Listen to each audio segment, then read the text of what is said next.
Yeah, okay, so this is a story about I went home about 5 years ago. I've been home since, but that time I went home, my parents said that there was an article in the newspaper about this guy that I used to work for. He was a crew boss or a supervisor at a tree planting camp, and he's like, "Yeah, it's in the paper. You should check it out." So I looked at the paper and he died. I know it's like he really died. It turned out he became a pilot, like a bush pilot, since planting trees, and it was sad because he had two kids, you know.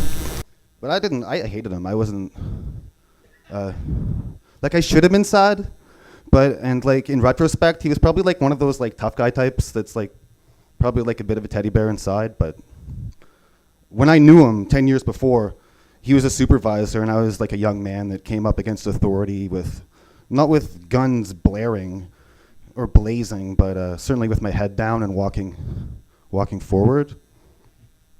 So he was the supervisor at a tree planting camp that was a fly-in camp way up in Fort McMurray in Alberta. And fly-in camp means you fly in helicopters.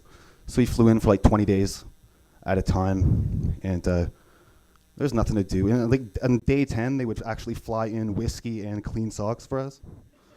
So, but there was really nothing to do. We were too dirty to fuck, and we were too tired to get high. I just spent most of my time sleeping, you know. But one night I was woken up to this really weird sound. It was like a thumping, like an elephant thumping around, and then I'd hear a couple guys kind of mumbling, and then I'd hear a click, and then I'd hear more thumping and yelling. And then there'd be two guys mumbling, and then a click and thumping, and it kept happening over and over until there was like a huge bang, and then there was this sound that it sounded exactly like, and then there was like all this thumping, you know? That's weird. So the next morning at breakfast, it turned out that there was a bear in camp, and it was running. They get trapped when there's like a ring of tents, you know?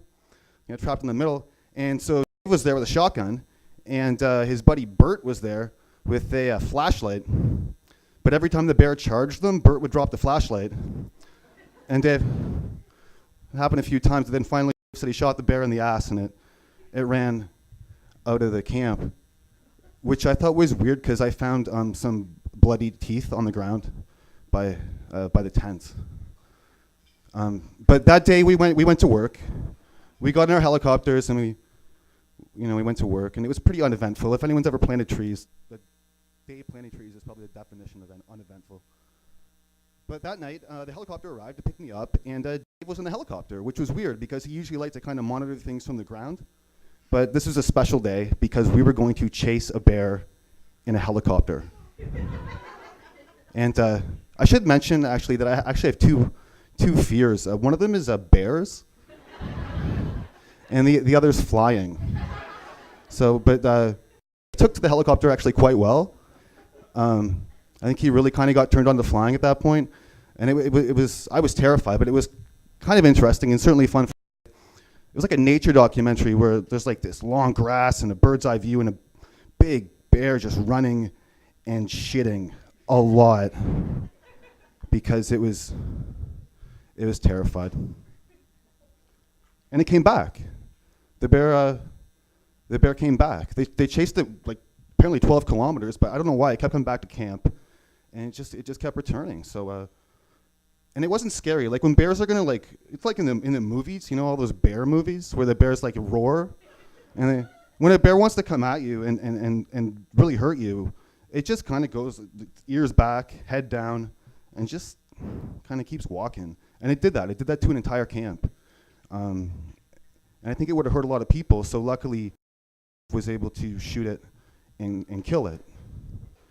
And I learned two things about bears, about dead bears. One is that this particular dead bear was a lady bear, and the other is that dead bears look like stuffed bears, except that they have blood coming out of their nose and blood coming out of their ears. So the third and final part of the story takes place 2 days before the bear kept coming back to camp, and I was in this big, beautiful piece of land, like a big, just decimated clear cut, right? Just looked like money, and I was in the corner by, well, whoever planted trees knows exactly what I'm talking about. There was nothing in the way. It was just scorched earth. But I was back in the corner by the tree line. I had my Walkman on, you know. We weren't supposed to wear to have Walkmans for some reason. Fuck him, right?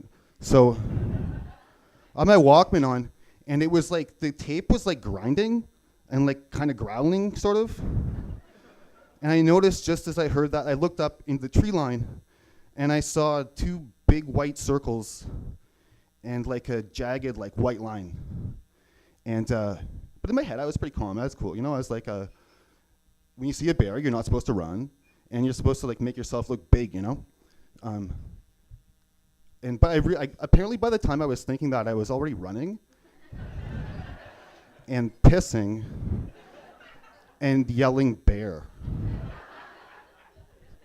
So I went out to the road, and I sat on top of the boxes of trees, and my crew boss showed up and gave me a cigarette, and I had a cigarette and calmed down, and I let the hot Alberta sun dry my pants out.